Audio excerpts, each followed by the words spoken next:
Avant de commencer cet épisode, j'aimerais prendre un moment pour vous remercier. C'est la deuxième année du balado avec ou sans accent, puis ça a vraiment dépassé toutes mes attentes. Vous êtes de plus en plus nombreux et nombreuses à nous écouter, à partager des épisodes, à nous écrire et à participer avec nous aux discussions.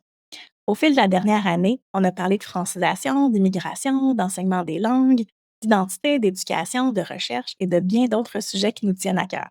Merci aux invités qui ont accepté généreusement de partager leur expertise, aux partenaires qui ont soutenu le balado et surtout à vous, auditeurs et auditrices, qui êtes au rendez-vous épisode après épisode. Nous terminons aujourd'hui cette deuxième saison avec un sujet passionnant qui nous rappelle que la langue, c'est pas seulement présent dans les cours de français. Elle est partout à l'école, même là où on ne l'attend pas toujours. Nous serons de retour d'ailleurs au mois de septembre pour une troisième saison remplie de nouvelles rencontres et de nouvelles réflexions.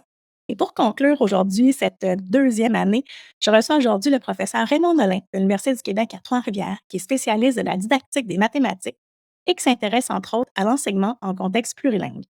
Ses travaux portent notamment sur la didactique de la mathématique, le développement de la pensée mathématique chez les enfants, la formation initiale et continue du personnel enseignant et l'enseignement en contexte plurilingue. Il s'intéresse aussi à la manière dont les élèves développent leur compréhension des différents concepts mathématiques dans différents contextes culturels et linguistiques.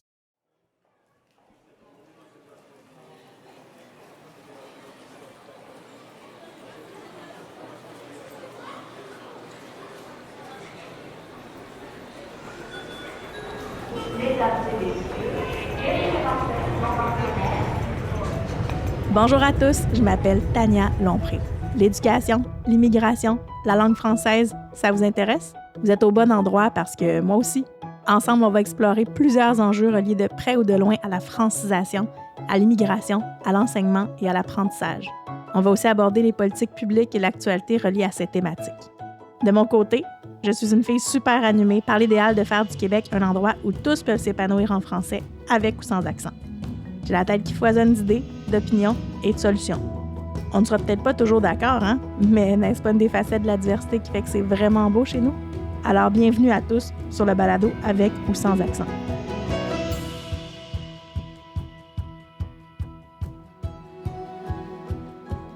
Allô Raymond, merci d'être avec nous.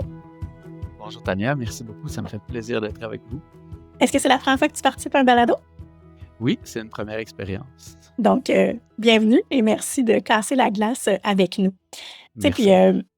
je commence avec une petite anecdote, là. Moi, je suis vraiment poche en maths. Puis quand je me suis dit: «Bon, je conclue ma saison, mais je veux sortir moi aussi de ma zone de confort et j'ai envie de parler, de mathématiques» parce que, ben, en fait, tu sais, je suis quand même assez pas pire en stats, là, j'ai fait un doctorat, mais j'ai vu, en fait, que dans le cadre de tes travaux de recherche, tu t'es intéressée justement au développement de la pensée mathématique des enfants. Est-ce que tu peux nous parler de ce que c'est la pensée mathématique pour commencer?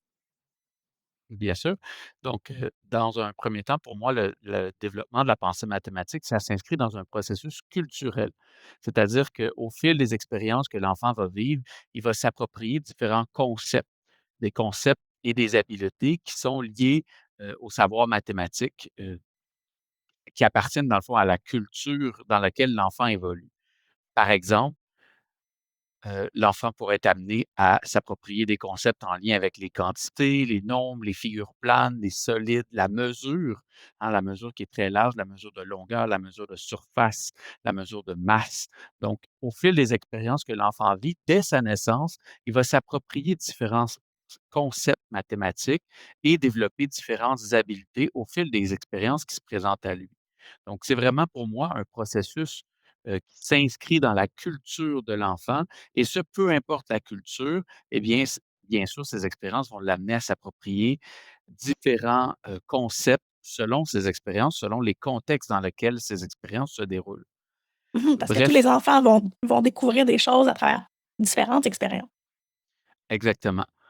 Donc, le développement de la pensée mathématique, pour moi, ça s'inscrit vraiment dans une perspective historico-culturelle et ce sont vraiment les interactions que l'enfant a avec d'autres enfants, avec des adultes, mais aussi avec son environnement qui vont l'amener au fil des situations à s'approprier différents savoirs mathématiques. Tu parles justement des enfants qui ont toutes sortes de découvertes, toutes sortes d'expériences qui vont les faire rentrer en contact finalement avec, les mathématiques.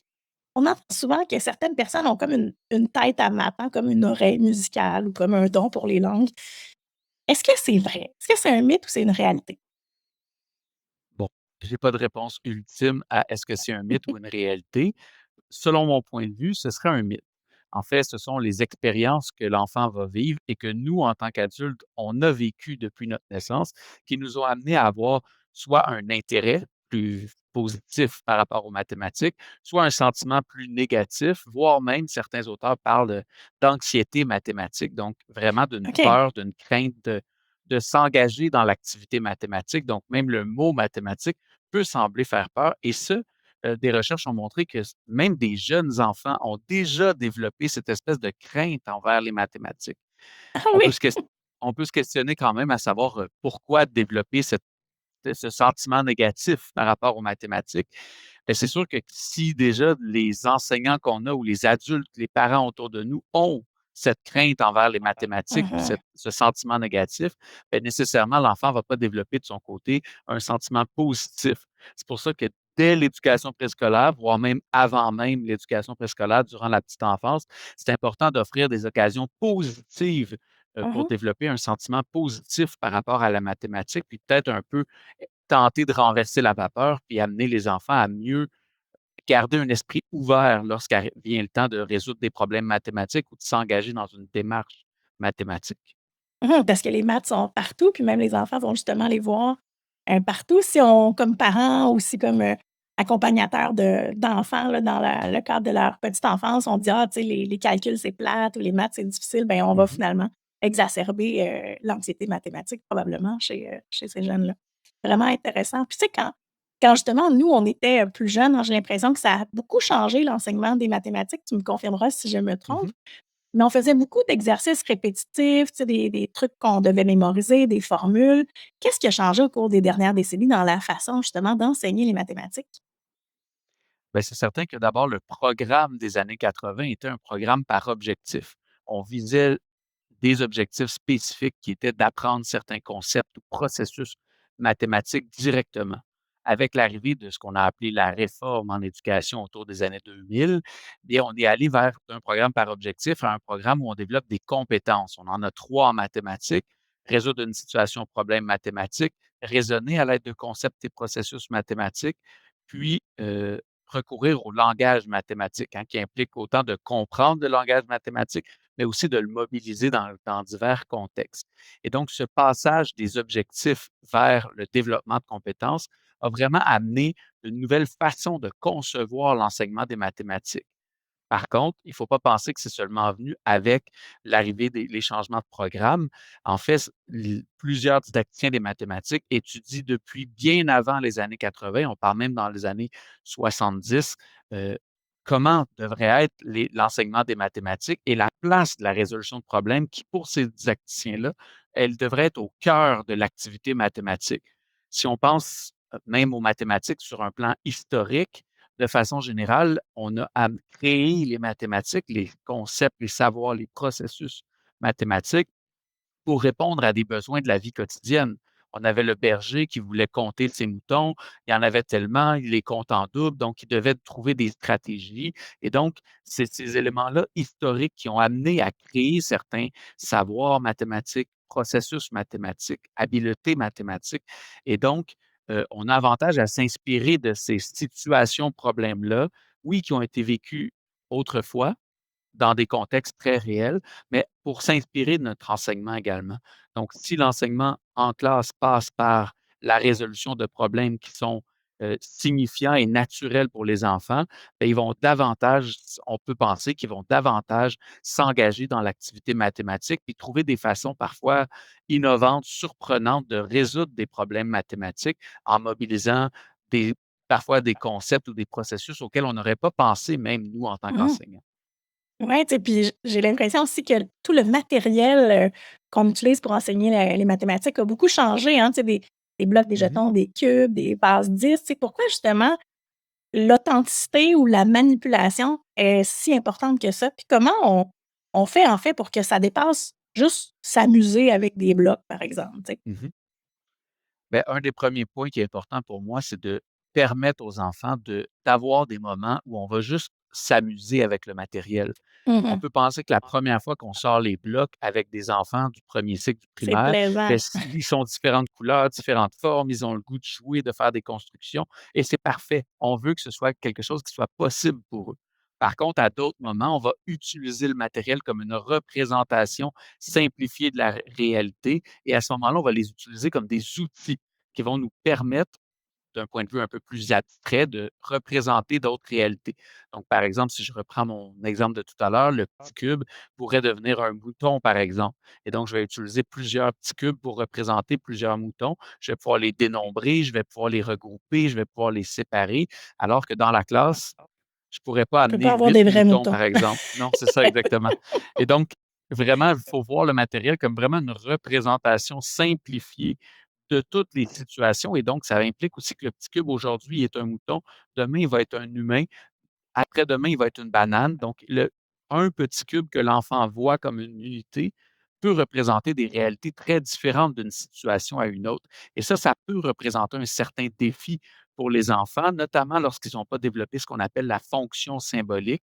Fonction symbolique, là, rapidement, c'est le fait d'être capable de se détacher du fait que c'est un cube pour dire pour lui attribuer une autre signification, par exemple. C'est pas Donc un ça, vrai c'est la mouton, mais fonction je suis symbolique. capable de figurer que pour l'exercice actuel, là, c'est un mouton. Exactement. Et donc, je vais être capable de raisonner sur le plan mathématique à l'aide de ce matériel-là et de trouver une solution à mon problème, au problème proposé.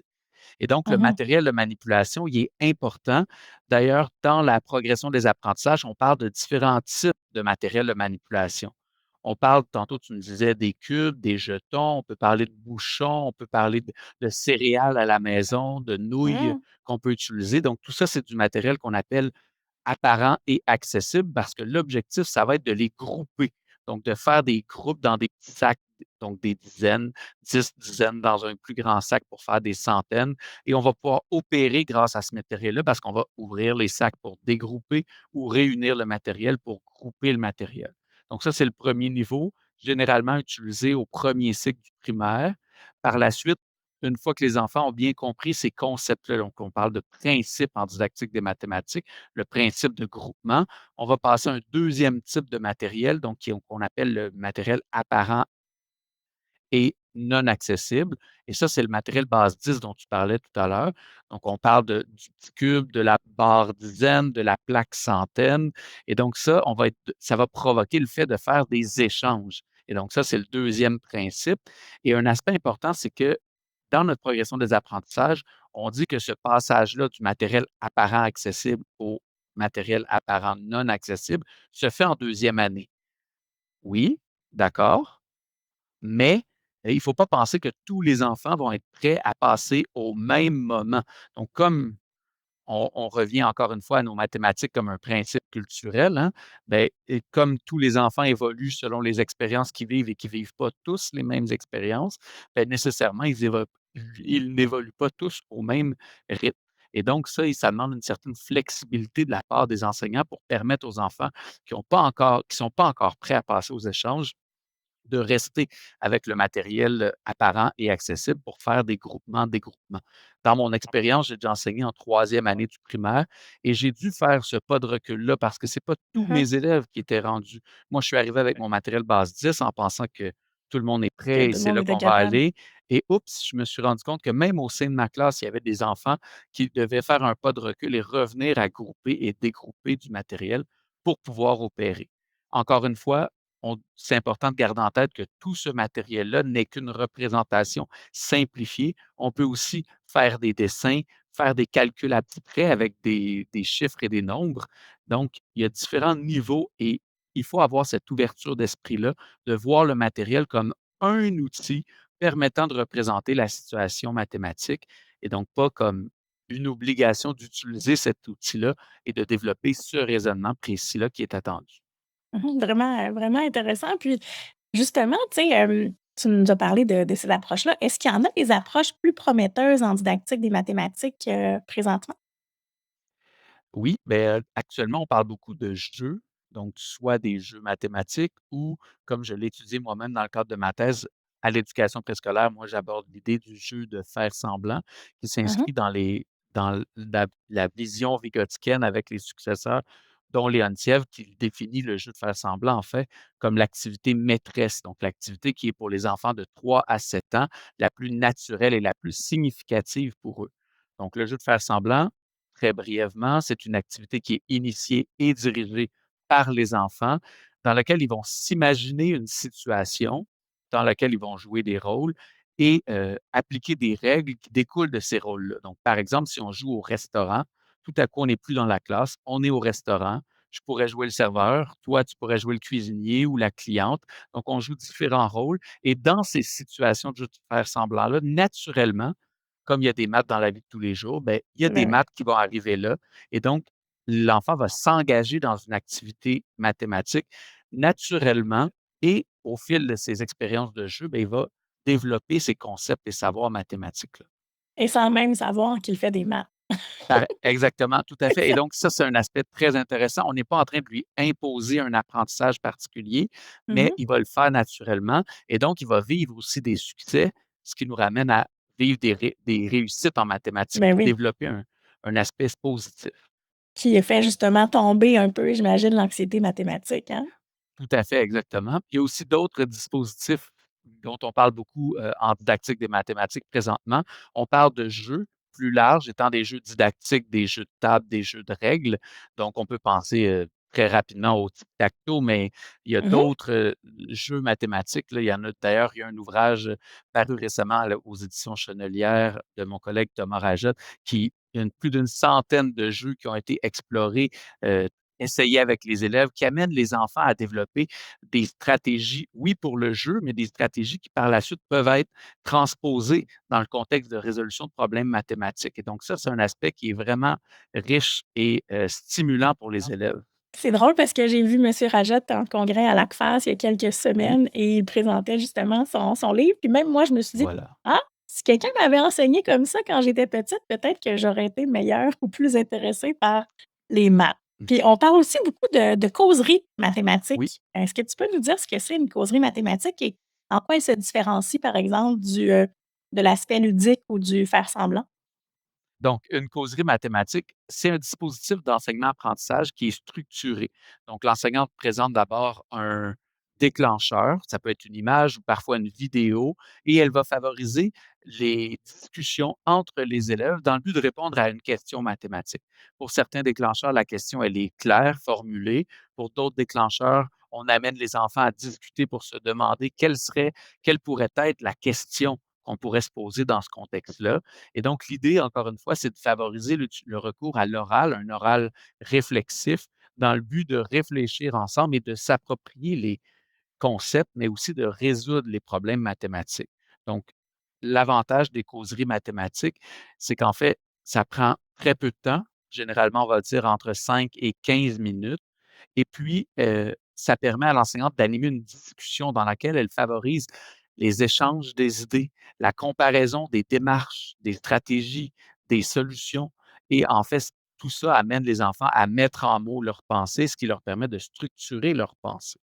Ça devient aussi de l'interdisciplinaire, hein, parce que là, il y a de l'oral, il y a du Tout à français, il y a de fait, la langue, il y a de la mathématique. Fait qu'en fait, on combine différentes choses dans la causerie, là.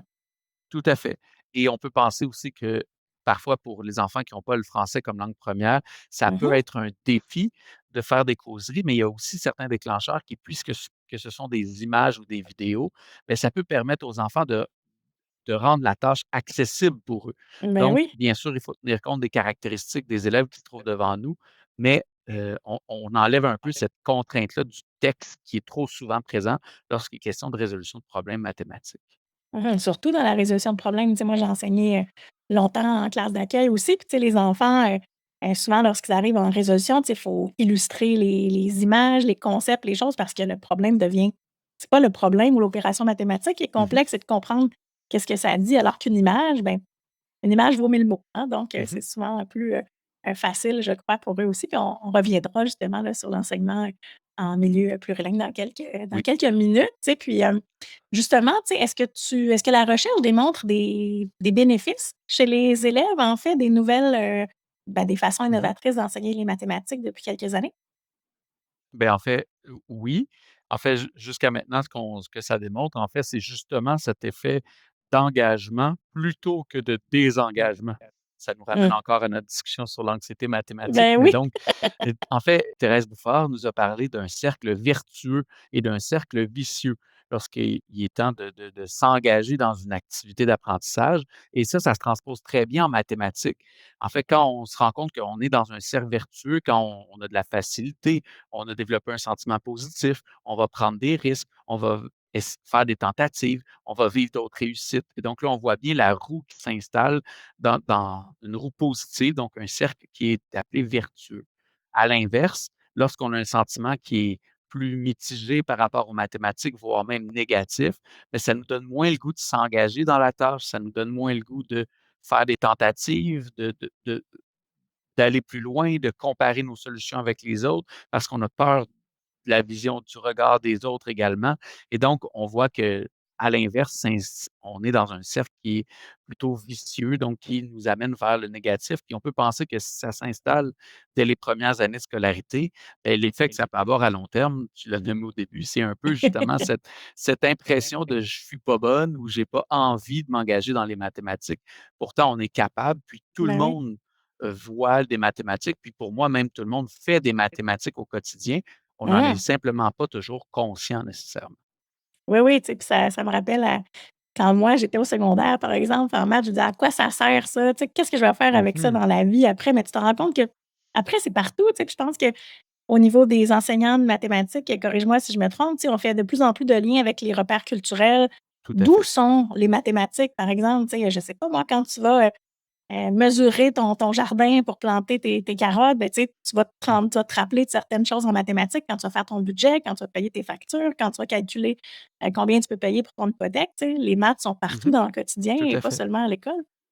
Tout à fait. Puis, en fait, il y a un autre enjeu particulier dans ce que tu mentionnes. En fait, ça nous ramène à pourquoi ça a changé, en fait. Pourquoi on est Mmh, passé d'un programme par objectif à un programme par résolution de problèmes? Bien, entre autres parce qu'on veut donner du sens aux apprentissages. C'est ouais. vrai que quand nous, on était au secondaire, on nous apprenait les concepts, les processus, les procédures à suivre telles quelles, sans jamais nous dire pourquoi ou à quoi ça va servir.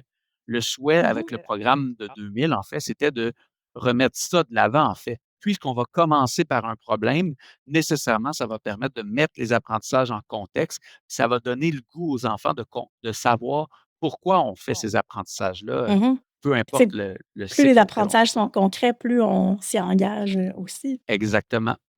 Ouais, donc c'est une roue qui tourne, mais je pense que justement, tu sais, il faut, remettre toujours nos enseignements dans en contexte réel, là, puis ça fait toujours de meilleurs résultats. Puis, on parle de je change un peu de sujet avec Oui. toi, je vais t'amener, dans l'erreur, hein, parce que quand on est Mmh. anxieux en maths, souvent, c'est parce qu'on a peur des résultats ou des erreurs qu'on va faire.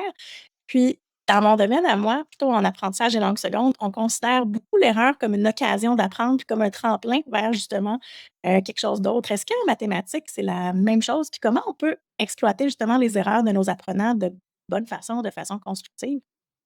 Mmh. Ben en fait, c'est exactement la même chose, en fait. En tant qu'enseignant en prêt de service, au cours des dernières années, en 2018-2020, j'étais en prêt de service au ministère de l'Éducation. J'ai moi-même offert une formation sur l'erreur en tant que levier pour l'apprentissage, en Mmh. mathématiques, bien sûr. Ouais. Et donc, c'est vraiment la vision qu'on souhaite que les enseignants adoptent pour faire de la classe ce qu'on appelle une communauté d'apprenants. En fait, plus les enfants vont être à l'aise de dire qu'ils ont fait une erreur, voire même de faire des erreurs pendant qu'ils expliquent, un concept, eh bien, plus ça va devenir naturel pour l'enseignante d'utiliser cette erreur-là et d'en faire un exemple. Pas de faire un exemple de l'enfant qui fait l'erreur, Non, mais mais de non. cette erreur-là et de générer des apprentissages. Et donc, il y a des enseignants qui, je dirais, poussent la chose jusqu'au maximum et encouragent les enfants à faire des erreurs ou anticipent les erreurs, que les enfants pourraient faire dans le but justement d'orienter leur enseignement, d'organiser leur enseignement pour amener les enfants plus loin. Donc, des enseignants qui attendent pas nécessairement que l'enfant fasse une erreur, mais peut amener l'erreur à la suite de la résolution du problème en disant: «Si Mmh. on avait fait ça comme ça, comment on aurait pu s'en sortir ou quelle stratégie on aurait pu mobiliser pour éviter que ça arrive?» Et donc, on a vraiment ici, l'erreur comme un levier pour l'apprentissage. Puis ça, c'est quelque chose qui est essentiel en mathématiques. Plus Mmh. on va faire de la classe, un endroit où c'est agréable, où on ose prendre des risques, où on fait des erreurs, mais qu'on apprend de ces erreurs-là, et plus on va justement encore poursuivre notre développement de mathématiques, mais aussi prendre notre place au sein de la classe. Puis on peut penser qu'à long terme, l'enfant va prendre sa place en tant que citoyen dans la société. Ben oui, puis même, c'est quand tu parles d'anticiper les erreurs, c'est tellement aussi une bonne façon pour l'enseignant de planifier ses cours, tu sais, de réfléchir à où pourraient être les difficultés, puis comment Mhm, les enseigner, en fait, à les contourner, puis mhm, d'avoir des stratégies de contournement pour justement ce qui pourrait bloquer ou ce qui pourrait nous empêcher d'arriver à la bonne réponse. Je pense que ça, mhm, c'est super important aussi d'y penser dans son plan de questionnement. Puis, je t'amène, maintenant, plus, en langue, hein, parce que j'ai envie mhm. qu'on parle de cette thématique-là et on se dit souvent d'abord, tu sais, que la mathématique, c'est un peu une langue universelle. Est-ce que c'est vraiment le cas? Parce que, tu sais, on dirait que, tu sais, intuitivement, là, 2 plus 2 ça égale 4 partout sur la planète, Mhm. mais est-ce que les façons d'enseigner, de raisonner ou même de concevoir les maths, c'est vraiment la même chose d'une culture à l'autre? Ben, en fait, les mathématiques, c'est vrai qu'ils sont universels, mais ils sont aussi un assemblage de différentes cultures, hein. La Mmh. mathématique s'est inspirée de différentes cultures. On a, des Al-Khwarizmi, par exemple, qui a développé tout ce qui concerne les algorithmes, l'algèbre à une certaine époque dans son environnement. On a d'autres chercheurs, on peut nommer, Pythagore, par exemple, ou Mmh. d'autres, didacticiens célèbres qui appartenaient pas tous à la même culture, mais la mathématique a ça de commun, c'est de rassembler les éléments liés au raisonnement tous ensemble et de développer des outils pour permettre aux gens de résoudre des problèmes et répondre à leurs besoins au quotidien. Donc ça, c'est un aspect important. Je ne dirais pas que c'est un langage universel, mais pour moi, on n'a pas besoin de la langue pour raisonner en mathématiques. Ça, c'est un aspect qui est important. Donc, c'est pas parce que, par exemple, l'enfant ne maîtrise pas la langue de scolarisation, au Québec, le français, ou l'anglais dans certains contextes et donc qui est pas capable de faire des mathématiques et ça, malheureusement, souvent certaines personnes enseignantes en classe d'accueil, on a l'impression qu'au début, les mathématiques, ce ne sera pas accessible pour les enfants tant qu'ils n'ont pas un certain niveau de maîtrise de la langue et pourtant, Alors on que peut être surpris parce qu'il y a des enfants qui le maîtrisent très bien. Peut-être, par exemple, que dans leur pays d'origine, ils avaient les mêmes symboles qui représentent les mêmes chiffres. Si c'est mmh. le cas, ben, tout à coup, cet aspect-là est accessible pour eux. Bien sûr, ils vont peut-être développer des algorithmes ou des façons de faire qui sont différentes de celles qu'on connaît, nous, au Québec, mais il faut garder l'esprit ouvert par rapport à ces façons de faire-là, puis même amener les enfants à comprendre ces autres façons de faire-là pour essayer de voir est-ce que ça fonctionne? Est-ce que c'est basé sur une réelle compréhension du système ou est-ce que c'est un processus qui est appris par cœur, une recette qu'on suit, par exemple? Et donc ça, c'est vraiment intéressant de s'intéresser à ça, nous, comme enseignants, comme adultes, mais aussi d'amener les enfants à Ben oui. s'intéresser à ces diverses façons de faire-là.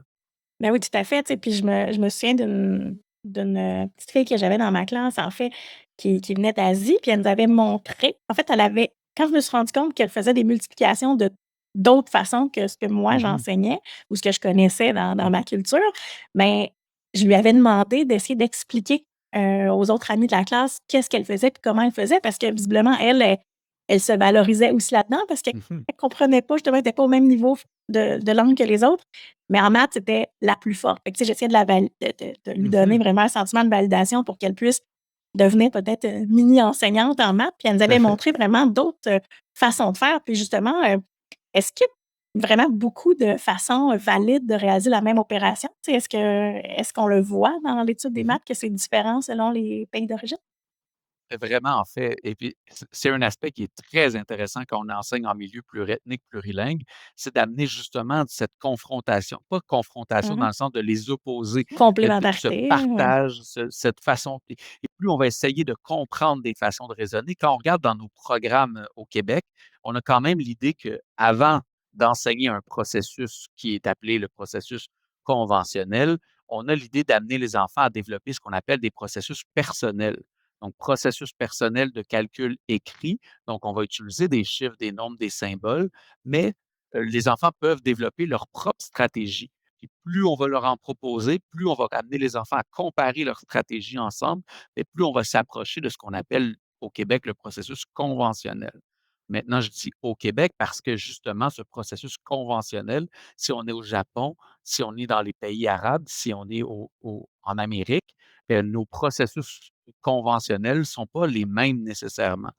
Et donc ça, c'est un aspect très, très intéressant. Tantôt, on parlait de l'enfant qui, parfois, maîtrise un processus conventionnel, arrive à déterminer la réponse à une multiplication, par exemple, qui peut paraître très complexe. Des fois, elle n'a pas la langue pour nous expliquer, mais nous, on peut être son porte-parole et expliquer au fil de sa démarche, en lui demandant d'arrêter à chaque segment, de mettre en mots la démarche, ce qui permet de, avec l'enfant, de faire une modélisation. Ouais, tout à fait, tu sais, puis qu'elle puisse elle-même être, le modèle de Tout sa à fait. façon de faire, là, donc c'est super En bien. fait, ce qui est intéressant, c'est qu'elle devient un modèle sur le plan mathématique et pendant Mmh. que nous, on met des mots sur sa pensée, nous sommes un modèle langagier pour cet enfant-là aussi. Et donc, plus on Tout va à le faire fait. de manière régulière, plus elle va s'approprier le vocabulaire pour mettre en mots sa pensée et plus les autres aussi vont bénéficier de son expertise ou son Ben niveau oui. de développement qui peut être plus avancé que les autres aussi. Tout à fait, puis ça, c'est vraiment, je trouve, inspirant justement de pouvoir redonner, en fait, une expertise aux enfants, souvent en classe Tout à d'accueil, tu fait. sais, qui se sentent peut-être en décalage, par Mhm, rapport à d'autres ou qui vivent justement un choc parce qu'ils quittent une classe où ils comprenaient tout dans leur pays d'origine, puis mhm, là où ils arrivent où on ne comprend pas, mais tu sais, justement, miser sur ce qu'ils comprennent, je pense que c'est vraiment mhm. une force qu'on doit déployer comme enseignant. Peut-être un petit dernier élément, en fait, il y a aussi en apprentissage des langues secondes, on nous parle beaucoup de la double échelle, hein. Plus Mmh. l'enfant va avoir des connaissances dans sa langue première, plus il va pouvoir s'appuyer sur ses connaissances pour Exactement. développer sa langue seconde, puis éventuellement, bien, ça va évoluer ensemble ces 2 éléments-là. Mais je pense qu'en mathématiques, on gagne à s'inspirer de ça aussi, dans le sens où l'enfant qui a déjà des connaissances, un bagage mathématique, bien, même s'il y a une limite par rapport à la langue, amener l'enfant à s'appuyer sur ses connaissances actuelles, ça va lui permettre de continuer d'évoluer en mathématiques plutôt que de dire il fera des mathématiques quand il aura appris le français. Et donc Ben là, non. de mettre un certain frein dans sa progression en mathématiques. Puis on veut pas non plus qu'il stagne, tu sais, on veut qu'il Non, oui, il gagne en fait dans sa nouvelle langue, mais qu'il poursuive son apprentissage des mathématiques puis qu'il ne prenne pas de retard là par tout rapport, à fait. à ça là. Et est-ce que toi justement tu as, vu, étudié, observé une pratique mathématique qui provenait d'un autre pays ou d'une autre culture qui t'a particulièrement surpris ou inspiré? Oui, mais en fait, c'est de ce dont on parlait tout à l'heure. En fait, les processus, que ce soit d'addition, de soustraction, de multiplication, de division, particulièrement la multiplication qui, a été explorée beaucoup en didactique des mathématiques. Ça m'a d'ailleurs amené, au cours des dernières années à rédiger un ou 2 articles dans la revue Vive le primaire sur justement comment on peut utiliser ces différents processus de multiplication, par exemple, pour essayer de les comprendre, mais aussi Mmh. voir est-ce qu'ils sont cohérents avec le raisonnement que l'enfant mobilise tout au long du processus. Si je peux donner un autre exemple, si on parle de Ben oui, faire des fractions équivalentes, par exemple, bien souvent on va me dire fraction équivalente. Tania, qu'est-ce qu'on fait pour faire des fractions équivalentes? on remet sur le même dénominateur. Ouais, excellent, bravo. Ça, c'est une bonne stratégie. Mais souvent, on va dire la règle de 3, le produit croisé. Puis là, oups, est-ce qu'on comprend bien ce qu'on fait quand on fait la règle de 3 ou le produit croisé? Et donc ça, c'est encore intéressant d'aller voir plus loin. Même quand les enfants éprouvent de la difficulté à, par exemple, faire des fractions équivalentes, mais c'est intéressant d'aller plus loin puis de voir quel processus ils ont utilisé pour en arriver à faire ces. Est-ce que c'est des processus basés sur le raisonnement logique de la fraction? Je parle d'une fraction, donc je parlerais par exemple de grosseur de morceaux, de quantité de morceaux, de découper les morceaux pour avoir des tailles égales, par exemple. Donc vraiment un raisonnement qui est basé sur le contexte, sur la tâche mathématique, ou est-ce qu'on est purement à appliquer une recette multiplié par un, divisé par l'autre, sans nécessairement comprendre ce que ça représente dans le contexte, voire même parfois, cette procédure-là, c'est vrai qu'elle arrive à la bonne réponse, mais elle n'a pas de sens nécessairement dans l'application du processus. Donc là, il y a des éléments très, très intéressants pour amener les enfants à comprendre ce qu'on fait et pourquoi on le fait tout au long du processus, plutôt que comme quand nous, on était jeunes, simplement appliquer la recette sans nécessairement savoir pourquoi. Puis aussi le fait que quand on se retrouve en résolution de problème par la suite, ben on nous dit pas que c'est laquelle de ces recettes-là il faut appliquer. Donc, il faut être capable d'avoir bien compris puis développer ce qu'on appelle une compréhension conceptuelle qui nous permet justement de choisir le bon concept et de l'appliquer dans différents contextes. pour résoudre des Mmh. problèmes. C'est pour ça, j'imagine que si on avait, par exemple, un apprenant dans notre classe qui utilise d'autres démarches mathématiques pour arriver au même Mmh. résultat, on ne pénaliserait pas, par exemple, sa démarche mathématique. Pas du tout, en fait. L'important ici, c'est que l'enfant raisonne, hein, puis la compétence le dit, à l'aide de concepts mathématiques et en viennent à résoudre des problèmes mathématiques. Donc, quand on parle de résolution de problèmes, ça, c'est un aspect hyper important. On ne parle pas d'avoir en tête une démarche que l'enfant doit absolument mobiliser, mais plutôt Tout à l'amener fait. à mobiliser les outils, les savoirs, les concepts et processus mathématiques dans le but de les harmoniser ensemble pour en arriver à déterminer une solution au problème. Mmh. Tu sais, puis justement, tu sais, quand on a des enfants, qui apprennent, en fait, simultanément le français, la langue de scolarisation et les mathématiques, est-ce qu'ils rencontrent des défis particuliers, selon toi, que Mmh. les autres enfants de la classe qui maîtrisent déjà la langue de scolarisation? Ben, c'est sûr qu'il faut se référer à qu'est-ce qui se passe dans la classe de mathématiques au quotidien. Si mon enseignement passe par des résolutions de problèmes de type papier-crayon, où on a, je vais y aller gros, mais Mmh. si je prends de niveau, mettons, épreuve du ministère, on parle de 4 pages de texte, et des questions à répondre précisément et tout, ça fait beaucoup d'éléments liés à la langue qui deviennent un Mmh. frein par rapport à Tout ça à et donc fait. on peut se questionner dans ce contexte précis-là, est-ce que c'est l'aspect mathématique qu'on est en train d'évaluer ou c'est sa Ou c'est maîtrise la de la langue. langue? Parce qu'on Mmh. n'arrive pas à atteindre l'aspect mathématique dans son raisonnement. Donc ça, c'est une première question qui est vraiment importante, à se questionner, mais au-delà du vocabulaire et de la langue, il y a tous les aspects culturels aussi. Donc, on en a vu au fil depuis 2007, il y a des épreuves, ministérielles, à la fin du primaire, par exemple. On en a vu de qui se passe dans une clinique vétérinaire, dans un cirque, dans une épave de bateau. Donc on voit que des contextes assez différents, mais assez différents pour se questionner sur les connaissances des enfants dans la classe. Ben oui. Si je prends l'exemple de je vais prendre un autre exemple, le cirque, par exemple. Un enfant qui serait jamais allé au cirque, comment peut-il se représenter la situation qui se passe au cirque avec la gestion des sièges de couleurs et cetera? Puis il y a pas de référent culturel, là. Tu peux avoir un enfant, né ici qui est jamais allé au cirque, non plus, là. Exactement, tout à fait et donc ça peut représenter un défi pour tout le monde, en fait et donc en étant conscient de cela, autant pour nos enfants qui ont le français comme langue première que pour les autres enfants, qu'ils soient issus de l'immigration ou qui n'ont pas le français comme langue première, c'est important de leur fournir des connaissances sur le contexte pour qu'ils puissent vraiment s'approprier le contexte de la tâche et non pas que ça représente un frein pour s'engager dans l'activité mathématique. Mais encore une fois, plus on va vivre des résolutions de problèmes toutes les semaines, tous les mois, toutes les années. Et donc, plus on va avoir développé ces connaissances culturelles-là et ces connaissances des contextes qui vont pouvoir permettre que ça ne représente plus un frein, mais que ça permette d'être soutenu par la personne enseignante aussi. Oui, tu sais, puis de s'assurer aussi qu'on a vraiment enseigné le lexique et le vocabulaire nécessaire à la tâche, là, tu sais, avant de Tout mettre à les apprenants à la tâche aussi, là. tout à fait. Beh, le vocabulaire, mais aussi fournir des images ou Mmh, fournir ben oui, voir des petites vidéos pour que l'enfant puisse savoir ça représente quoi la tâche que dans tout laquelle je soit suis en train illustré de parce que, tu sais, m'engager. épave, tu sais, c'est sûr que c'est pas un mot que tu enseignes dans les premières semaines, On est d'arrivée d'un d'accord. enfant au Québec, là, tu sais. Tout C'est à sûr que fait. ça peut, influencer justement le fait que la tâche soit, opaque, là, tu sais, que ce soit trop Tout compliqué à fait. de la Puis faire, tu sais, puis, ça nous ramène un peu aussi aux causeries mathématiques. Tu sais, mmh si ça part par une image ou par une vidéo, bien déjà, on peut se représenter le contexte ou la situation concrète et donc ça nous encourage à nous engager dans la résolution du problème plutôt que le contraire. ouais, c'est ça, puis de s'assurer comme enseignant qu'on a vraiment fait la partie de pré-tâche, là, tu sais, lorsqu'on Mmh. enseigne, pour être sûr que tout est, clair pour tout le monde.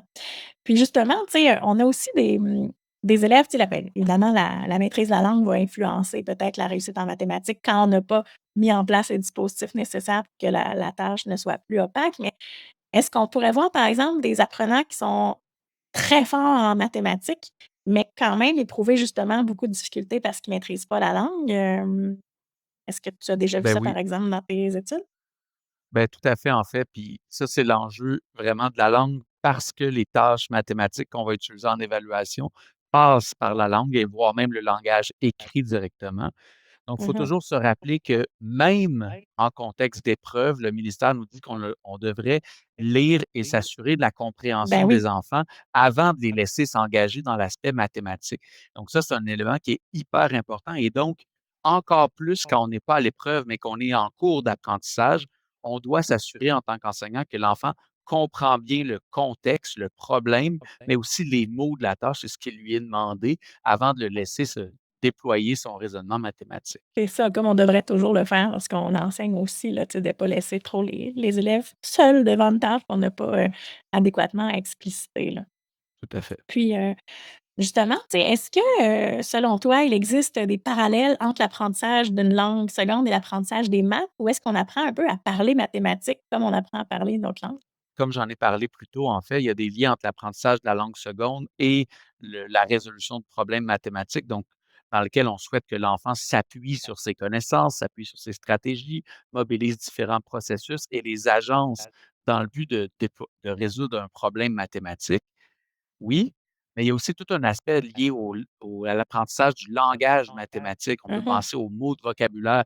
Souvent, on va parler du vocabulaire lié aux figures géométriques, aux différents solides, liés, aux mesures. Donc, quand on parle de mètres, décimètres, centimètres, millimètres, hectomètres, décamètres, hectomètres, kilomètres, je vais toutes les dire. Et Oui, donc et donc ça, c'est vraiment un apprentissage important à faire pour être en oui. mesure de, encore une fois, s'approprier adéquatement les situations.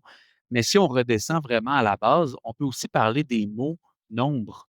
Donc quand on parle de 1, 2, 3, 4, 5, 6, 7, Mmh. 8, Ben 9, oui. 10, c'est comme une comptine qu'on apprend quand on est très jeune, mais par la suite, il y a même des régularités qui viennent à s'installer. 11, 12, 13, 14, 15, 16, on entend bien le z à la fin. Tout Mmh. à coup, 17, 18, 19, oups, il y a quelque chose qui cloche. 20, 21, 22, Ouais. 23. Pourquoi il y a un «et» quand il y a un «un»? Donc ça, c'est tout des Mmh. particularités de la langue qu'il faut amener les enfants à bien comprendre pour s'approprier ces éléments-là. Mmh mh. Et je me souviens, c'est drôle parce que j'avais une étudiante à un moment donné qui était passée par je ne sais pas si c'est la Belgique ou la Suisse là, mais elle avait, Mmh. en tout cas, elle avait passé dans son processus par un autre pays de la francophonie. Puis elle est arrivée ici en classe d'accueil, puis elle m'avait dit: «Madame, ici, vous utilisez pas septante, octante, nonante?» Puis là, elle trouvait pas ça logique Oui, que nous, on ajoute des tu sais, 17, 18, tu sais, alors que pour eux, il y avait vraiment quelque chose de plus clair, en tout cas selon elle. Puis, tu sais, je me souviens que les amis autour ont fait: «Ah oui, c'est plus facile comme ça». Je suis comme: «Non, non, mais là, on doit pas commencer ça parce qu'ici, on l'utilise pas nécessairement». Tu sais, oui, on comprend mmh la régularité, mais c'est pas, tu sais, ça fait partie aussi des aspects culturels de même dans des pays francophones, on va tout utiliser, à fait. parfois des chiffres qui sont pas les mêmes, là. Puis en fait, ces exemples-là, c'est exactement ce qui m'amène à concevoir les mathématiques comme un élément culturel, en fait. Mmh. Parce que même si on partage la même langue avec eux, avec les Belges ou les Suisses qui utilisent les 70, 80, 90, eh bien, on se rend compte que même si on parle français dans ces 3 pays-là, bien, il y a des différences culturelles par rapport à la Mmh. façon de nommer certaines réalités, notamment sur le plan mathématique. Ouais, c'est très important justement d'être sûr que c'est clair pour les enfants, aussi. Puis Mmh. justement, tu sais, on arrive un peu à la fin, puis je me demandais, est-ce que tu aurais des conseils, techniques ou des trucs à offrir aux enseignants qui travaillent tous les jours là, avec des élèves issus de la diversité linguistique et culturelle, justement par rapport à l'enseignement, de la mathématique? Eh beh, je pense que mon plus important conseil serait de considérer l'enfant où il est. C'est un enjeu difficile, parfois au premier abord, mais tenter de connaître son histoire, son parcours de vie, où il en était du point de vue mathématique dans son réseau dans le réseau dans lequel il vient, où il en est dans Mmh. son parcours, quels sont les défis, rencontrés, quelles sont les différences dans l'évolution des concepts mathématiques d'un pays à un autre et donc ça va permettre de vraiment nous centrer sur l'enfant, sur la façon qu'il raisonne, plutôt que d'avoir des attentes préalables et de dire: «Ah Mmh. ben c'était cet enfant-là, il atteint pas mes objectifs que j'avais fixés pour tous, mais pour tous». Peut-être qu'il a besoin des fois d'une individualisation un peu plus précis ou d'un peu Mmh. plus de soutien pour atteindre les mêmes Ben oui. objectifs. Mais comme ils sont en apprentissage de la langue, ils sont aussi en apprentissage de tout le système scolaire et en apprentissage plus largement de la culture québécoise également. Oui, tu sais, puis, Ça existe. On peut trouver aussi, là, tu sais, quand moi j'étais en classe, je ne sais pas si toi, tu avais le réflexe de faire ça, mais souvent, moi, j'allais voir si j'étais en mesure de trouver le programme Mmh. d'études du pays d'origine, puis d'aller voir Oui. à peu près où l'enfant était. Évidemment, pas dans sa langue maternelle, mais au niveau de la mathématique, pour être sûre que j'étais certaine d'être à la bonne place, tu sais, parce que des fois, Tout à ben, on va fait. voir qu'il y a des concepts qui puis en fait, c'est souvent ce qui me surprenait, c'est que dans plusieurs pays, ils étaient beaucoup plus loin que nous Mmh. pour le même âge. Puis moi, j'étais toujours Tout un à peu fait. surprise de voir que, hi, OK, il a 9 ans, mais il faisait tout ça, en mathématiques, alors qu'ici, on le voit plus à 10 ou 11 là, tu sais? Fait que des fois, Mmh. c'est surprenant, ils sont plus avancés qu'on peut Tout à penser. fait. Et en fait, ça, c'est un enjeu important. Ça peut même nous amener à renverser la vapeur et au lieu de se dire: «Il est pas capable de faire des mathématiques», peut-être même qu'il, comme on l'a dit plus tôt, peut devenir un mini prof ou peut Mmh. démontrer des compétences. Et ça nous amène à nous questionner aussi sur le type de tâches qu'on propose. Est-ce qu'on propose toujours des activités papier-crayon? Est-ce qu'on Ben oui. favorise les échanges mathématiques entre les enfants? Est-ce qu'on peut les mettre en équipe et accepter que, je vais dire quelque chose de gros, mais qu'ils parlent ensemble leur langue Mais oui, d'origine? mais attends, mais Mais dans ça le non, non, contexte, je non, sais que c'est pas Jo gros, oui, je c'est sais, parfait. Non, en fait, il faut parler de ça parce que, tu sais, tout à fait. les pré-tâches ou les pré-activités, tu sais, la langue maternelle doit devenir la langue première doit devenir un outil pédagogique, même si on ne la maîtrise pas comme enseignant, tu sais? Je veux dire, Tout à moi, si je fait. mets 2-3 élèves de ma classe qui parlent espagnol, puis je leur dis: «Beh, essayez de le faire en espagnol en premier, essayez d'aller Mmh mh. traduire le problème en espagnol». Mmh mh. Ben, en fait, ça leur donne juste un outil pour réussir. Alors que, tu sais, Tout si à on dit: fait. «Ben, non, non, non, on parle juste en français», ben, tu sais, c'est où est le problème à aller faire traduire, par exemple, avec un dictionnaire Mmh mh. bilingue pour aller s'assurer que les concepts sont bien Mmh maîtrisés mh. ou avec un outil numérique. Puis après, ben, Tout à de fait. discuter des démarches dans la langue première, puis après, ben, de passer à la tâche une fois qu'elle est moins, opaque et plus, comprise, là. Fait que je pense que c'est une porte qu'il faut ouvrir. Oui, tout à fait, puis surtout s'assurer qu'en classe de mathématiques, ce qu'on favorise, c'est le développement du raisonnement mathématique, le Mmh. développement de stratégies de résolution de problèmes mathématiques, puis qu'on favorise la progression des élèves sur le plan mathématique également, dans le but d'atteindre, oui, nos objectifs, fixés par le programme de l'École québécoise, mais aussi de soutenir les besoins de chacun des élèves et reconnaître la différence et l'unicité de chacun des enfants. Tout à fait. Bien, sur ces bons mots, merci beaucoup, Raymond Morin, d'avoir été avec nous aujourd'hui pour conclure notre, 2e année d'existence avec ou sans accent et je te souhaite, en fait, un super bel été comme à tous nos auditeurs. Merci beaucoup. Merci à toi. Merci infiniment d'avoir écouté Avec ou sans accent aujourd'hui. J'espère que nos échanges ont été aussi stimulants pour vous que pour moi et que vous serez à l'écoute pour les prochains épisodes. Avant de vous laisser partir, permettez-moi de vous poser une question. Qu'est-ce qui vous a le plus interpellé dans cet épisode? Quelles réflexions vous ont traversé l'esprit? N'hésitez pas à m'écrire afin de partager le tout avec moi. N'oubliez pas non plus de vous abonner au balado pour ne manquer aucun épisode. Faites découvrir Avec ou sans accent à tous ceux qui partagent nos passions pour ces sujets. Vous avez envie de travailler avec moi? N'hésitez pas à me contacter pour connaître mon offre de service ou visiter mon site web. Au plaisir de vous retrouver pour notre prochain épisode. À très bientôt!